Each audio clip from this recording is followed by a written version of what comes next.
Welcome back to another weird and wonderful inside scoop into the dark underbelly of prize fighting. So, boxing has accountability, no structure across the board, no real lateral structure and conformity.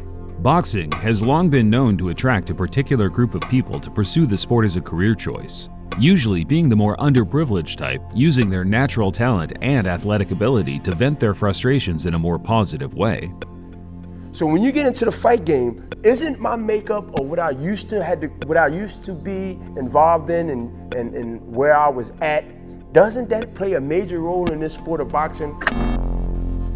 However, the glory and prestige that comes with being a famous prize fighter also lures the minds of narcissists and charlatans, the type of people that want a free ride without putting in the work required. I can knock out anyone and anything with my power. I'm the greatest of all time. Fakes, phonies, imposters, and frauds. Today we'll be taking a look at 5 fighters that infamously tried to carve a career in boxing in some of the most bizarre ways imaginable. My personal top 5 frauds in boxing history. Let's take a look.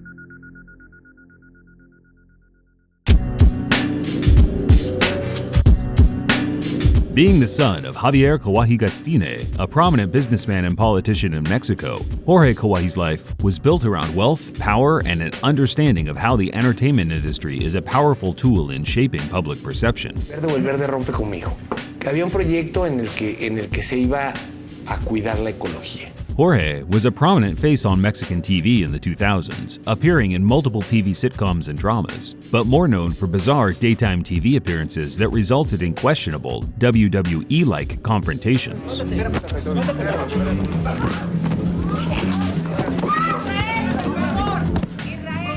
Jorge wanted to follow in his father's political footsteps. He was a well-educated man with all the know-how and connections needed to make a name for himself while representing Institutional Revolutionary Party.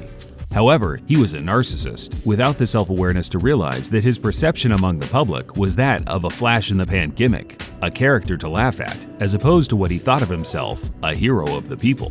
Culiacan, Mexico, presenting the 5-time world champion. Mexico is one of the greatest boxing nations on the planet, and their most notable fighter, Julio Cesar Chavez, retired right around the time Jorge was at the peak of his political endeavors. He saw the love Chavez received from the people. It was like a national holiday every time he stepped into the ring. So, being the egotist he was, he decided to pick up from where the great Chavez left off.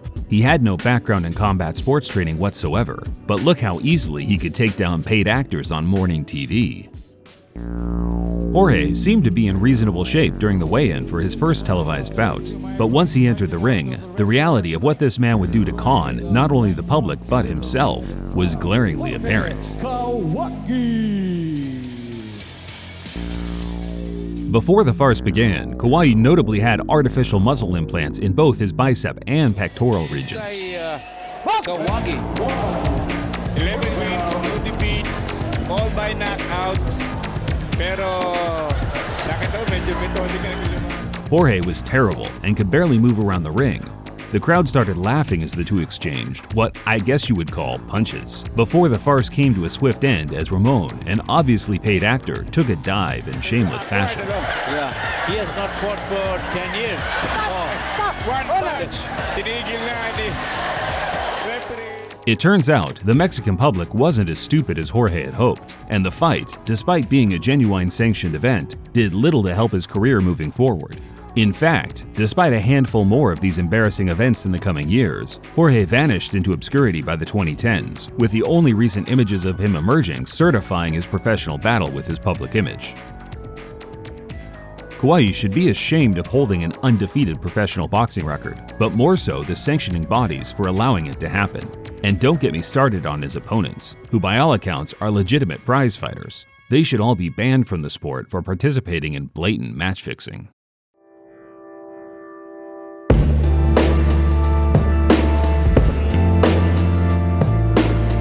As the YouTube search results suggest, Charlie Zelenoff epitomizes the subject matter of this video to a T. I'll knock you out cold, man. I'll knock you out cold, Mayweather Jr. As a young man who once longed for a career in the ring, Charlie Z struggled to deal with the fact he just didn't possess the talent or dedication needed to be a successful prizefighter. The only sanctioned fight he ever participated in, he quit in the first round, and then proceeded to sucker punch his opponent's father. Yeah, this is the sort of guy we're dealing with here. Yo, I'm number one. I'm count number one. I'm the greatest, man. I'm better than Ali. I'm better than Tyson. I don't have to tell them this. They know. Once the realistic chances of a prosperous boxing career went down the drain, Charlie took it upon himself to build a quote-unquote resume while fighting average gym goers and random guys on the street.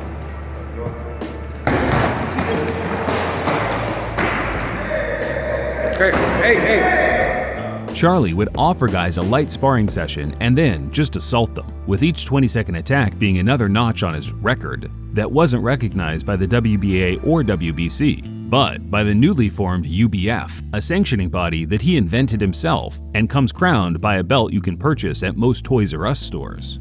I'm a world champion, you know what I mean? I'm the best fighter there ever lived. Number one, period. I landed 18 punches in 3 seconds. Nobody can do that. It's on video.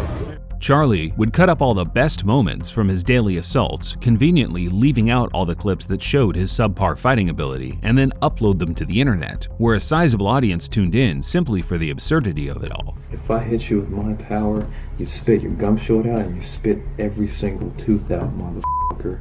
After Charlie sucker punched a 60-year-old Floyd Mayweather Sr., he set his sights on the then heavyweight prospect Deontay Wilder. Deontay Wilder, paid professional actor. Hey, listen, clown. You come here, I knock you the f*** out. No excuses, punk. Charlie's relentless pursuit of trolling not only Wilder, but his disabled daughter, Naya, eventually made the heavyweight contender flip out, jump on a plane, and confront the infamous troll face-to-face while he unsuspectedly trained at his local gym. Don't you ever call me a don't you ever say you gonna take my daughter around. Yeah.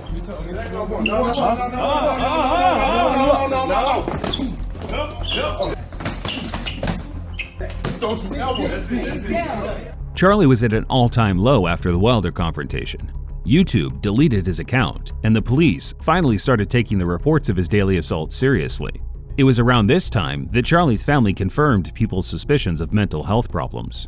The possibility that he was just a crazy clout chaser was over. Due to his social media accounts being banned, you don't see much from Charlie these days, but whenever random clips do surface, it's clear that his state of mind is rapidly deteriorating. Yes, I'm still undefeated, man. Tough fights happen once in a while, bro.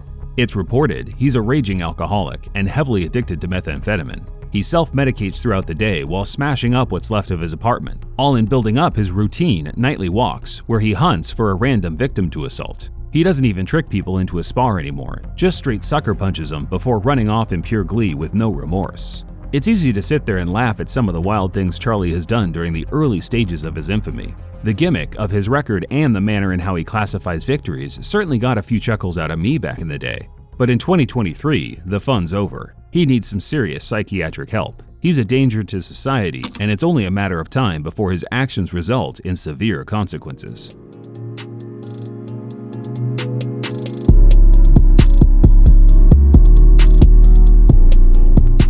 Ali Raymi was a difficult fighter for me to include today because not only is his legitimacy as a boxer up for debate, but his entire life and legacy is shrouded in mystery, with little to no substantiated information available online to refute or confirm the rumors that have circulated on the boxing forums for years. Ali Raymi, a cult figure, big name in the Yemen. This guy had a totally glossy record. It was about as real as, a piece of tin jewelry you might buy on, Camden Market. Ali Raymi, otherwise known as simply God, was an undefeated fighter that boxed up until as recently as 2015. He had a record of 25 fights, with all victories coming by way of knockout. Every fighter fought, outside of the ones he'd already beaten, was undefeated, and by 2014 he was recognized as a top 10 rated junior flyweight by the WBA.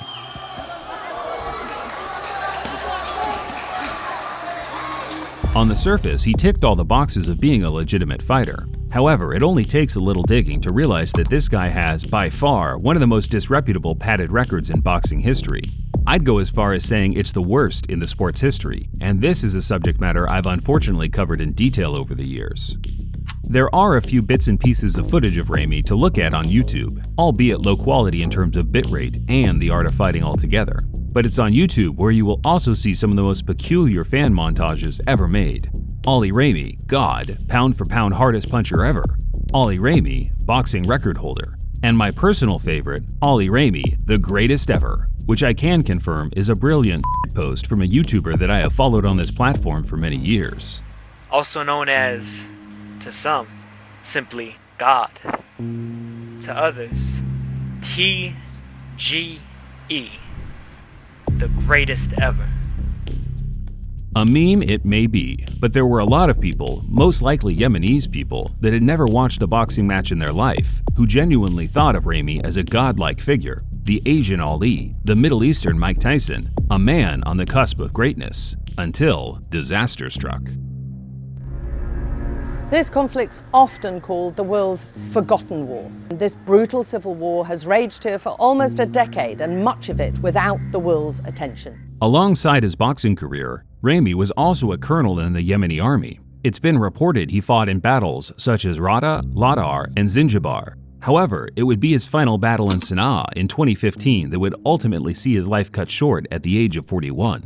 The exact way Raymi died is unknown, widely speculated as a result of an airstrike, but with no death certificate, gravesite, or funeral ever made public. Many people, including the boxing sanctioning bodies, refused to acknowledge his passing.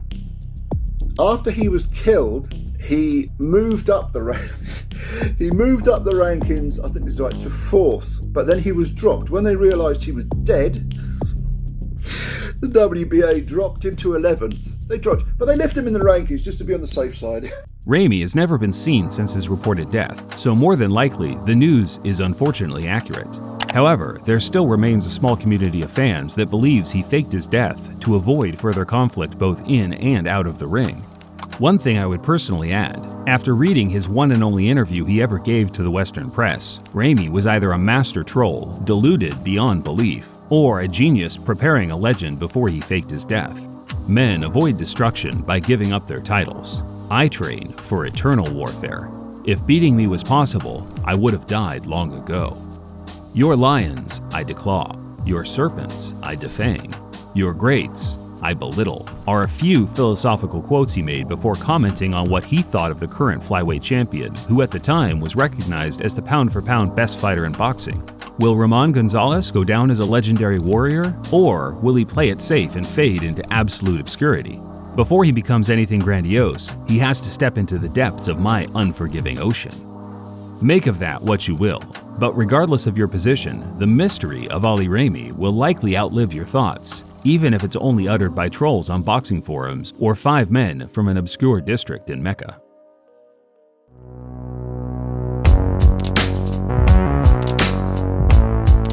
I'm moving slightly away from my area of expertise as our next pick, Paddy Monaghan, supposedly carved out a career as a bare-knuckle champion in the 60s and 70s. I fought some of the hardest men in the world just to put food on the table. Despite zero evidence, such as video footage, newspaper clippings, eyewitnesses, or first-hand accounts from other, more prominent bare-knuckle fighters, Monaghan claims he was a middleweight king who traveled the world, defeating some of the toughest men the BKB world had to offer, all while remaining undefeated with a record of 114-0. Am I right? 118 fights undefeated? No, 114. 114? Yeah. A case like this usually remains an urban myth or hearsay among a small town or local community, but in Paddy's case, his claims were given more weight due to his national notoriety long before his alleged pugilistic endeavors. You have said that one of your biggest fans has been a lad called Paddy Monaghan, if we can bring Paddy in, because Paddy lives in our area. Just how much of a fan is Paddy Monaghan? Well, he's one of my #1 fans in the Britain area here. I have many fans, and he's one of the top-notch fans here. During Muhammad Ali's exile from the ring in the late 60s, Paddy made a name for himself as being Britain's biggest Muhammad Ali fan. We met up in the hotel. We were laughing and joking together, got on well together. We gelled. We liked each other. He led protests in England against the US government's decision to strip Ali from his titles during his draft evasion during the Vietnam War. His involvement in the movement was so vigorous that it caught the attention of the man himself, whereafter, by many accounts, the two became good friends for many years afterward, including multiple visits to each other's homes. So where did you stay when you got? Did he put you in a hotel? That was his place. So you're in his house? In his house, yeah. One thing you will notice watching back some of the rare old footage of Monaghan is the absence of him ever mentioning being a fighter, let alone a bare-knuckle champion. Ollie himself just always refers to him as his biggest fan. In fact, as far as my research suggests, rumors of him being a fighter didn't emerge until the 90s, once he'd made some affiliates in the fight game due to his former friendship with Muhammad Ali. By the age of 18, I was fighting internationals from all over the world. Paddy published Street Fighting Man in 2010, which according to the average reader reviews is a pretty entertaining read. However, the reviews from fight fans find the book unbearable due to the glaring holes in the stories. One Amazon reviewer claimed, "It read like being sat in a pub next to an elderly alcoholic who keeps telling you he was in the special forces and his hands are registered as deadly weapons." There is also one particular Facebook account that seems hell-bent on exposing Paddy as a fraudulent leech in the bare-knuckle community, even going as far as comparing him to Charlie Zelenoff, which I thought was funny given the nature of this video. To be fair, this post in particular seemed very well researched, with citations to back up his claims, but the bare-knuckle game has never been a subdivision I've paid much attention to, so it's hard for me to know how plausible some of Paddy Monaghan's claims are. This is where I'd like to open the floor to experts in this field to chime in. In particular, if anyone could share this with the excellent up-and-coming YouTube channel ran by the former British heavyweight contender Matt Legg, I think we could get to the bottom of Paddy's legitimacy quickly. I've watched many of Matt's videos, and I know he has a vast knowledge of the bare-knuckle game, with many reputable sources that he could rely on for accurate information. What do you think, Matt? I'm sure the YouTube fighting community would love to hear your thoughts on the matter.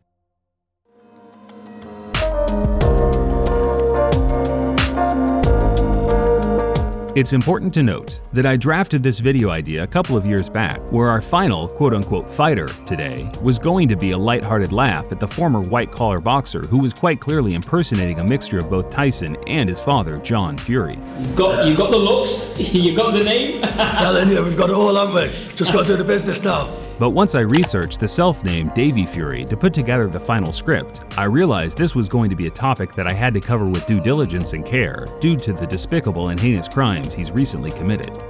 When these women first met him, they said he was generous, he was caring, and they said he claimed to be a relative of boxing superstar Tyson Fury. So, who is Davy Fury? Well, according to the man himself, he's a 6'7" heavyweight boxer from Manchester, England. He is supposedly a prominent figure in the traveling community and is now trying to turn his life around through boxing after being jailed for his involvement in a high-level organized crime. Yeah, drugs, fraud, money laundering. And you know what? You can say I was young and stupid, but the God's honest truth is I was greedy and I loved it. Quite the story. Some would argue quite an unbelievable story that has a lot of parallels with another certain heavyweight boxer. A strange coincidence? A big John Fury love child? That's certainly how the internet perceived him. After all, no sane man would make up such an elaborate story just for 5 minutes of fame, right? You was brother with his cousin, this and the other. But you are from a traveling background, same name. The truth is, Davy isn't a traveler. He isn't 6'7". He isn't from Manchester. He was never involved in organized crime, rather petty fraud. And to top it off, his name isn't even Davy Fury, it's David Overton. Overton is a B-Tech con man who threw any chances of a normal life away at a young age once he found a passion for manipulating women into committing fraud so he could spend the money down a local pub. He served a small sentence in prison for forgery a few years back and then decided to try and reinvent himself upon his release. A changed man, you could say. So changed that he is now a completely different person altogether. Church, I'm a Catholic man. We do a lot with church groups and speaking to the youth and trying to stop them from making my problems and my mistakes and keep them out of trouble. Other things that people noticed when he started popping up in interviews were his forced, John Fury-esque type speech patterns, his dyed beard, and his complete lack of boxing skills. Unquestionably, the hallmarks of a fraud, and that was confirmed by multiple people in the comment section that actually knew him long before he started this gimmick. Likely, due to the fear of being publicly outed, David never claimed to be a Fury family member in these interviews published online. Yet, it was the complete opposite in his personal life, as his new persona was now his go-to way of coercing unsuspecting women into his deranged new world. And you know what? You can say I was young and stupid, but the God's honest truth is I was greedy and I loved it. I loved it. I loved it. I loved it. On December 14, 2022, David Overton was sentenced to 27 years in prison for tricking women into thinking he was related to Tyson Fury, and then controlling them to the point where they were trapped in one of the most abusive relationships you could possibly imagine. David Polglass, prosecuting, told the trial, "He appears to have been engaging and wildly generous to start, but also soon showed various darker traits and was not honest about his background, including playing on supposed links to Tyson Fury." He added, "The defendant is a violent and manipulative bully. He is someone who has to be in control of a situation. He is a fantasist. He is a man who wants his own way." David Overton will likely remain behind bars until at least 2050, a long stretch by British prosecution standards. Until next time, this is BLTV Extra, signing off.